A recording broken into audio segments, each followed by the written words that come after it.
G'day, g'day, g'day. It's Wednesday, Thursday, Friday. Cultivate awareness as we reflect on yesterday and the week before, Tuesday or Wednesday, elevate language. So when we look at the three levels of awareness, the conscious mind, the subconscious mind, and the unconscious mind, we look at what we know we know we don't know, and we don't know what we don't know. So why worry about what we don't know when we can focus on what we know and then shifting what we know we don't know into the conscious. Bit of a tongue twister, that's cool. We'll figure that one out as we get to become more aware. We do that by elevating our language, being more positive, and being more social.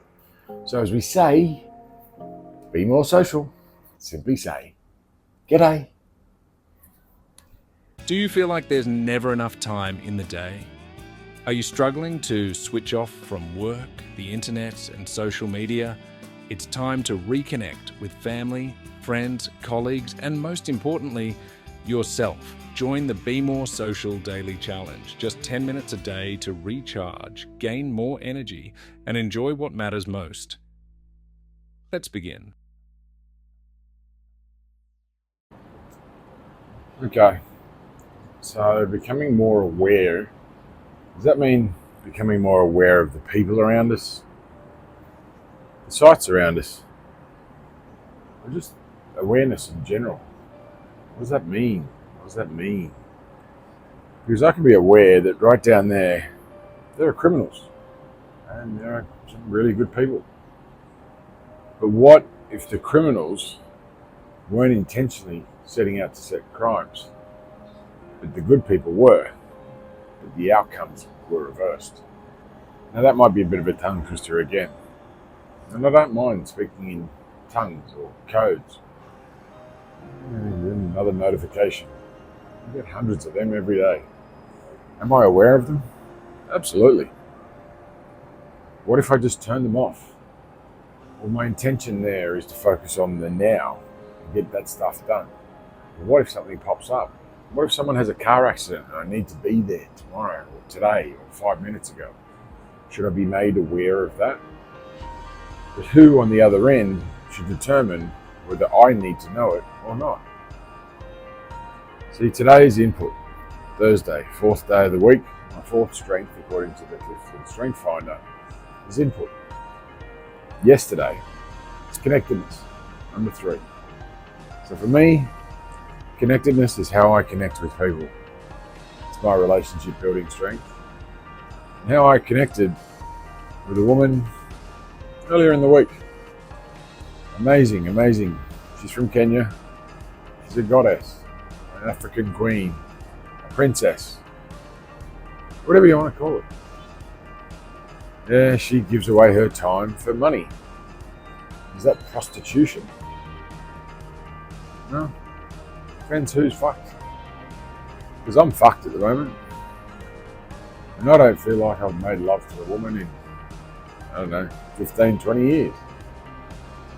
But does that mean I haven't had sex? Or does that mean that I just haven't had an emotional connection with the person who I shared connectedness with? I'd go with the latter. Sex is sex. You get fucked. Most people in my country and this country, they go to work and they get fucked every day. Doesn't mean they had sex. Doesn't mean they made love. It might mean they cared about what they were doing. It's just the number of hours and time and energy that they put in isn't what they deserved and what they got in return. So what does that mean? Well, there's a saying, when you do what you love, you'll never work another day in your life. Well, I could argue that I've never done any work in my life anyway.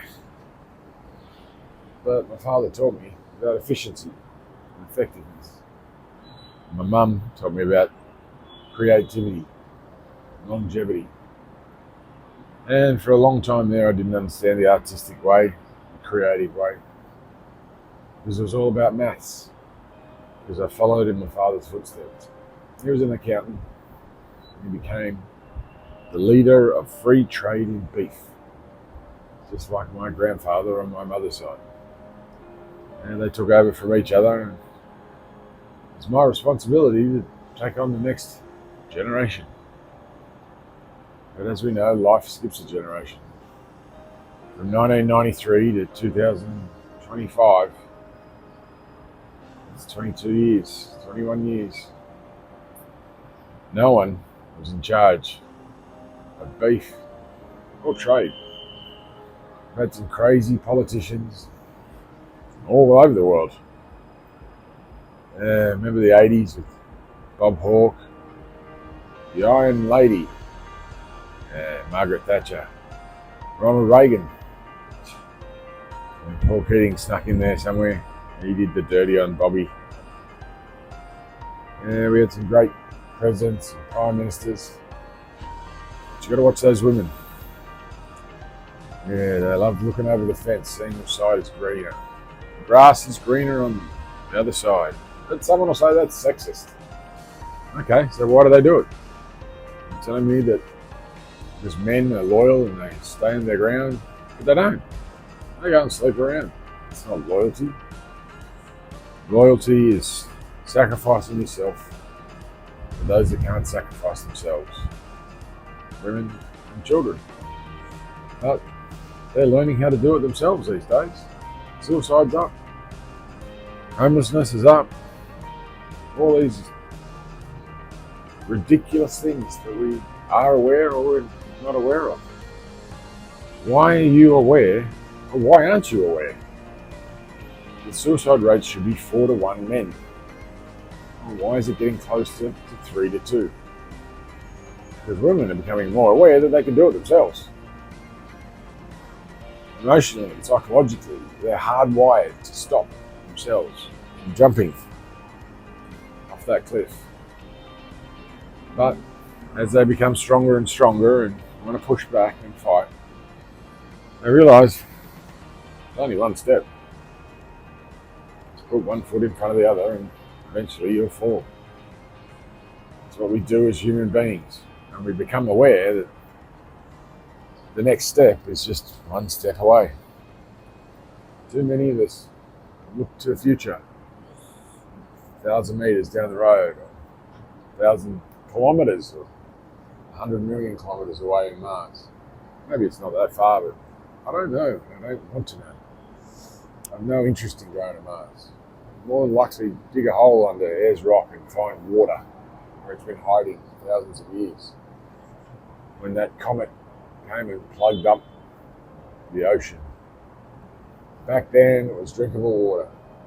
So we got it all back to front. We don't live on Earth. We live on water. We can't eat Earth. We drink water.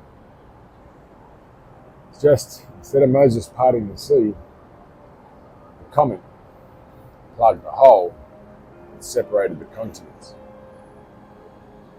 Are you aware of that? Or is that just another theory? What if? Well, what if I had a degree in psychological science and I do my own research? I'll leave that one with you. Thanks for listening as we take on the Be More Social Challenge. Join Danny Crouch tomorrow as he shares his journey, and we hope you'll join in too. Drop a comment below. Tell us how it's going, ask questions and share your insights. Find more details in the description or at chooseyourchapter.com.au. Let's make time, boost energy, and aim to be more social today. G'day. It's Thursday, Cultivate Awareness, and we're going to reflect on yesterday. Elevate language. We love to elevate language as we be more social. So we say g'day.